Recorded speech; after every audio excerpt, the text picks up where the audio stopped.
Oh, 'tis a beautiful time of year.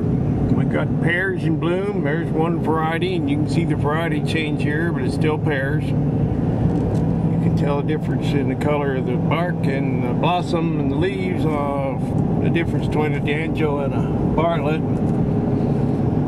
And the cherries are in bloom, and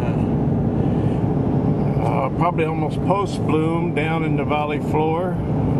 Up this way at my elevation, they're just starting to bloom, and the apples are starting to bloom down at the lower elevation. And it's apple blossom time. Our apple blossom festival is coming up on the last weekend in April, the first weekend in May.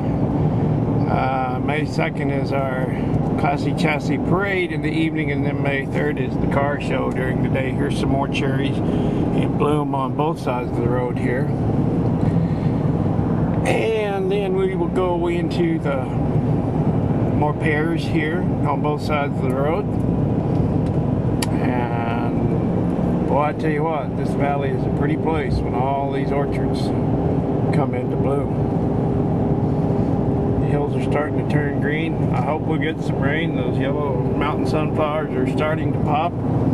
If we get some rain, then the hills will stay green a little bit longer. They will brown out probably by the 1st of July or so, but these apples are not quite, they're just starting to bloom up here, just beginning to pop some of the king blooms down on the trunk. So down in the lower elevation, they're already in bloom. Anyway, just sharing part of my beautiful world with you. Thanks. See ya.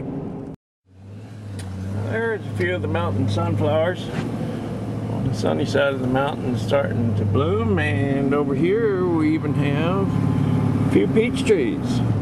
They kept a few in that block and then planted the rest of cherries, and here's some more cherries in bloom.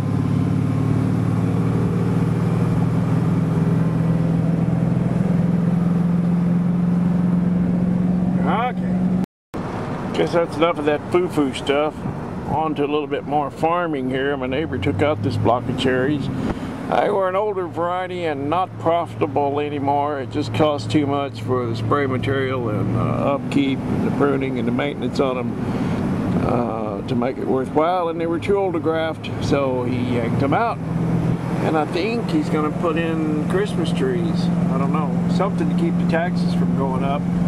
If you take that farmland and turn it into just open ground like that, then they charge the daylights out of you for taxes, because they call it view lots. And that's what I've got up here. They cause my taxes are high because I'm not farming this land, and I don't really have enough irrigation water to farm it.